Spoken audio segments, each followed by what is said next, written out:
Hey, good afternoon, everyone. It's Captain Chandler with your police department, and have here Taylor Givens, also with the department in our investigative division, and City PIO Justin Beasley also handles communications for our fire department. But what we wanted to do today is come to you and provide an update on everything that we're doing as a community to help the residents of Glass Creek Apartments. As you know, there was a terrible fire over the weekend on Saturday around 12:30 in the afternoon, where it is believed lightning struck the roof of that building, causing it to catch fire.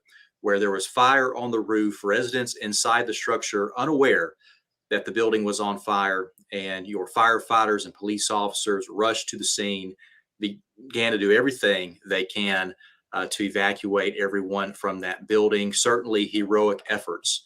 During the process, one of Mount Juliet's firefighters was seriously injured in the incident, and he is continuing to recover at Skyline Medical Center with critical but stable injuries. In total, 47 people lived in that apartment building, which was building 400 at Glass Creek Apartments, and that was out of 24 apartments that were totally destroyed in the process. So, Justin, I know you have a lot of good info in relation to the fire response and what we can do to help residents and the firefighter who was injured. So welcome to the broadcast, and glad you had some time out of your day to join us. Yeah, thanks for the invite. I think the key word there that you mentioned today and Saturday was rush to the scene. They rushed to danger. Mount Juliet Fire, Mount Juliet Police did such a good job at what they were able to do to have a favorable outcome in this situation for the residents, and what we ultimately believe in the long run will be for our injured firefighter as well. Again, as you mentioned, critical but stable condition. Surrounded by loved ones, surrounded by plenty of fire administration over the past couple of days. I would argue to say that they've spent more time with this individual than they have their family. And that's no surprise. Police would do the same thing, any department, as we call it, our close-knit family here at the city of Mount Juliet. But we have, over the weekend, an idea from you, Captain Chandler, that you were able to put in my ear. We have a separate stream within Mount Juliet for Hope if you want to help out this firefighter in need. Obviously, we started with those individuals. I think you said 47 that were displaced within the Glass Creek Apartments. You can still donate towards them, and you can also donate towards this firefighter as well. We encourage you to do so. I know I'll be at the Morning Rotary tomorrow that I'm a member of, and what I'm going to tell them is, even if you don't feel inclined, not able to provide for this family a little donation, at least share it on social media. That's what I'll ask for you to do here as well. The more eyeballs that can be seen to help out everyone that was impacted by this, the better. And quite honestly, Mount Juliet has done this for the last 3 or 4 years, at least the last 2 years that I've been here on staff, and I'm not surprised by them anymore. They're the most generous community of 40,000 that I've ever seen, and it makes working at this place so humbling and so great, along with Taylor and you, Captain, as well. Yeah, I appreciate that, Justin. And I was actually working Saturday and one of the initial officers on the scene, and saw everything that took place. And it was true just heroism amongst those police officers and firefighters. And then when that firefighter was injured, getting him the best and quickest possible care. And he is in good hands now. And just the outpouring of support, like you mentioned, from all fire departments, public safety agencies, police departments across Middle Tennessee in our community are just throwing all the love they can at him and his family. And it is, truly warms your heart about everything that our community does to take care of their protectors. What's on the screen, folks, are ways that you can donate to residents who were affected and also the injured firefighter. All you have to do is go to MJ4Hope.org to click a link to donate to both or one or the other. But our community continues to wrap their arms around everyone involved.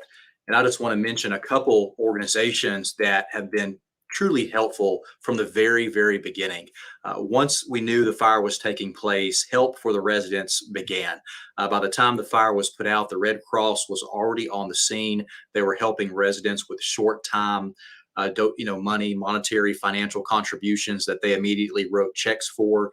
You had Everyone's Wilson, which is a group of pastors throughout our community. I spoke with Daryl Crouch, the executive director of that organization, at the scene, and they were there ensuring everyone was taken care of, from our Chief Hambrick to our Deputy Chief of Police.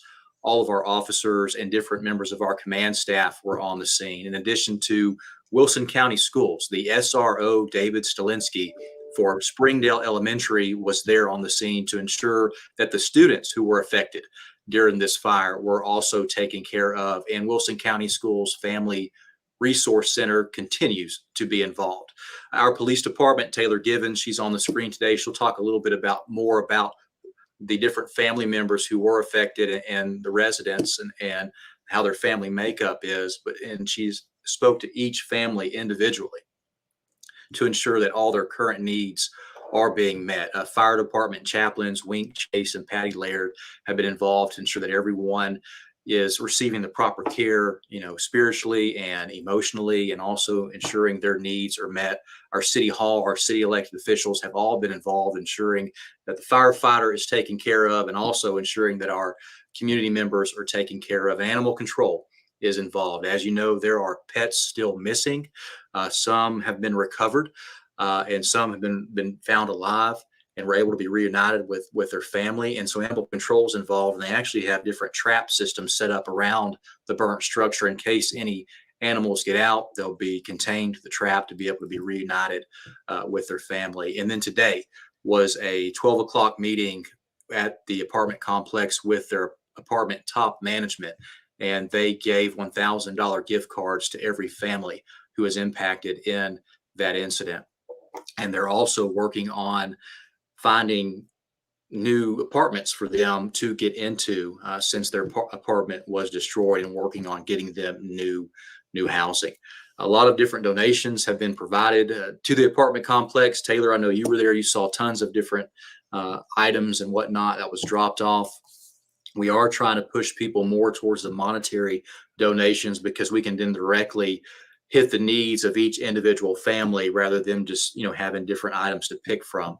And that's just an easier, more effective way to give back to those who have been hurt in such a critical incident that we're dealing with. But our whole community is together on this and ensuring that everyone, all 47 people affected by this terrible apartment fire, is well taken care of. And Taylor, I know you spoke to all those 40 different families that contain the whole 47 people, and just give an overview about what their situation is and how you've been able to help. I know you yourself and some of our detectives delivered about $800 in infant supplies and baby supplies to a family that was involved in this fire and lost everything, who just had a brand new baby. But kudos to y'all, and thank y'all for doing that. But let's hear more about these families. Yeah, thanks, Captain. So, I was able to reach out to these families the night after it happened, and I'm still in close contact with them. As you can imagine, it's very earth-shattering when something like this happens, and they lost everything that they've owned, but everyone's in super good spirits. Had nothing but great things to say about everyone that's been willing to help. So if you've donated, just know that these families truly appreciate it, and they're just, obviously doing the best that they can. I was able to meet with one family who just had a newborn baby. We were able to take, like Captain said, quite a bit of donations to them, and I know they were so grateful. So I've been super blessed to be able to communicate with these families and see what they needed from the community and from the police department. Like Captain said, monetary donations right now are the biggest thing, because we don't know what everybody's immediate needs are. It's something where, once they realize they need it, then they can go out and purchase it. But right now, I think, everything's just so new, and it's just happened. So we're really trying to push the monetary donations so we're able to distribute that to them in the most effective way. I think Captain has the website on there, and that's mjforhope.org. We will start probably distributing those. Hopefully, I think they said within the next few days, so we'll be able to get those to the family. I know Glass Creek is taking non-perishable items, unopened toiletries, unopened canned food, things like that. They're taking those at their clubhouse on Glass Creek. So if you feel led to donate, those are some ways that you can do it, and just know that the families are super appreciative. Yeah, thanks so much for handling that, Taylor. I know throughout the weekend you've been reaching out to these families. They've been calling you, you've been calling them, and you've been coordinating the different resources that they need. Super, super helpful, and I'm sure they're grateful that you're able to reach out to them and all the help that you've provided. Another way that our investigative division is helping is to prevent fraud. Anytime there's a tragedy, you always have people out there who want to try to take advantage of the situation and create fake GoFundMe accounts or fake donation accounts. We are monitoring that pretty intensively. And anytime we see a GoFundMe, a new one pop up for a resident at Glass Creek Apartments, our investigative team is then reaching out to the family that is supposed to be the beneficiary off this GoFundMe. And then our detective team is verifying that it is a legit GoFundMe and not a fake one for fraud. So we're continuing to watch for that. This is not new to us. Unfortunately, we've had a tornado go through town. We have established relationships with different organizations in our community. And that's why it's so easy for us to come together and then love on our community when they are affected by such a tragedy. And you see that in motion today, and it's been in motion once it happened. And again, we are so thankful for everyone who has reached out, all the outpouring of support, for everyone who has donated, for all the prayers for the residents and our injured firefighter. We are just blessed to live in such a wonderful community of Mount Juliet, where we are what we say community strong, right? And we come together and look after each other beyond the differences. Justin, what else can you add? Yeah, I just, as I continue to look at some of those pictures from on the scene so early, it's just hard to, if I had to describe this scene to somebody out west, to say that nobody lost their life in this. It's just the grace of God, that the Lord has protected this community. We see miracles every day, and we also see miracles that happen that we don't see every day. So just, I try to look at it with that silver lining, that we are on the good side of this, and our tone and our voices too. We're rallying behind people just because of what kind of outcome we have following such an awful fire. So definitely a lot of gratitude on my part. And I just want to mention too, you mentioned all those organizations like MJ for Hope, the Volunteer Network, Everyone's Wilson. Not only do we have a lot of that in Mount Juliet where we have aid to provide, but they're well established. They've been here for a while. They're reputable. And man, you talk about them all year long. And when on Mondays where you have you follow up a fire like that, and to have them in your corner and go into bat with you, it makes a lot of our jobs easy, and it really restores our community sooner than later, which is the whole purpose of what we're doing this for. Right. And established relationships is so important as well, and established organizations. We know from the get-go, MJ for Hope is a reputable source ran by a wonderful lady, executive director, Amy Breedlove. All I had to do was reach out to her on the phone. They were ready to go and already prepared to do this. They had the link on the website when I called, and she's like, we're ready, and we knew that we were going to be accountable of ensuring the funds go directly to those who are affected, and we're working together with that. And then on top of everything that is raised through this fundraising effort for them, MJ for Hope is then adding another $10,000 towards it, because they already have a disaster relief fund ready to go. And there's been different situations that have popped up with different residents too throughout this event. And that's where our Everyone's Wilson and local pastors and our chaplain, even our own staff, even us as a police department have went and helped these different residents. Yesterday we had one that reached out to us that said he didn't have any money for food.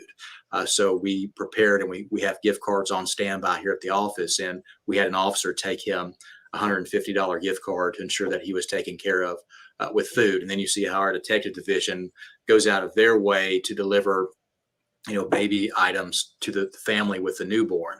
You see how the city is helping in different avenues. Our elected body, the communication, the mayor was on the scene during that. We have one of our commissioners, Scott Hefner, is actually out of town on a cruise, can't be here, but he's constantly calling and getting updates and asking how he can help while he's out of the country. there's a lot of care here, and a lot of people care for our city. And it's a top-down approach where it starts at the top with our elected leadership, our mayor, down through Kenny, the city manager, and all throughout everyone. This resonates in how we try to ensure everyone's taken care of through any type of tragic situation such as this, and we come together as a community to help one another. But on the screen, folks, you see the MJ for Hope advertisement. That's where you can go and just send monetary donations to the injured firefighter or the Glass Creek residents. I also want to be sure, I don't want to forget this group either, but Justin, I don't know if you know this, or Taylor, but when we had this incident that was extended, different restaurants in the community donated food through Rehab 23, Yes. who's that nonprofit that shows up and helps out our firefighters and police officers. But Rehab 23 was also very influential. Chick-fil-A, Mr. Ray Daniels there donated tons of chicken nuggets and sandwiches to the staff that was out there, to also the residents, and also a local Domino's Pizza provided many pizzas to the event that was taken care of. But everyone was well fed throughout the event, and it just provides some a little bit relief when you don't eat, right? Because the call came out right at 12:30. Many people haven't ate lunch yet, and now that everything's gone, and of course our first responders are having to work through the incident, but super grateful for those organizations as well. And there's probably some group or some person we have left out because so many people were helping, but it's all hands on deck here in Mount Juliet to ensure everyone is taken care of with this apartment fire. Again, 47 people affected, all from little bitty newborn babies to elderly individuals, families of just 2 or 1 that lives there, to families of 6 that live in one apartment. All different ranges of families and size of families have been affected. And we're just encouraging folks, please, go to mjforhope.org and make a donation. Donate to help the residents and also send some hope to the injured firefighters' way as well. And so we can just love on them and support them as best as we can. I don't have anything else. Justin, Taylor, y'all have anything? No, just thank you guys so much for having me on here today. And then also thank you to the community, because your generosity does not go unnoticed. Right. Captain, I'd say that generosity is contagious when you hear of a Chick-fil-A and a Domino's and the other people that we probably forgot to mention. There's so many, and we live in a community where it's not bad to forget some people, because there's so many people coming from left and right. You literally have to make lists like you did, Captain, to keep it straight of everybody who is putting their hands in the pile to help out. The last thing I will mention, and just kind of talking with Joey Edwards, our interim fire chief, he met with his team after the firemen and women, and some of them obviously going through the emotions that transpired from Saturday. So when you're praying for the families impacted and you're praying for the injured firefighter, also pray for the team members, Mount Juliet Police Department included in that. Y'all see each other a lot, and you know each other's stories and backgrounds, and you care for each other. So pray for those teams that they can take some time off, take some time to reflect, and then get back to work. But also know that they need your prayers as much as anybody else as well, because y'all run to the fire every day. I can't relate to that. And we certainly appreciate that. And that's our job, to do this on the broadcast, do it when we speak to the news. And really, as you mentioned, our elected body on down, all of our prayers are with everyone that had to respond to that scene on Saturday. Gotcha. Well, Justin, Taylor, thank you for joining so we could update our community about everything that's taken place related to this event. And folks, again, all we have to do is go to mjforhope.org to support our residents and also the injured firefighter. Please be safe. If there's anything that you need, you know what to do. Please just reach out to your police department. We're here for you, and we're here to support you in any way we can. Take care, everyone.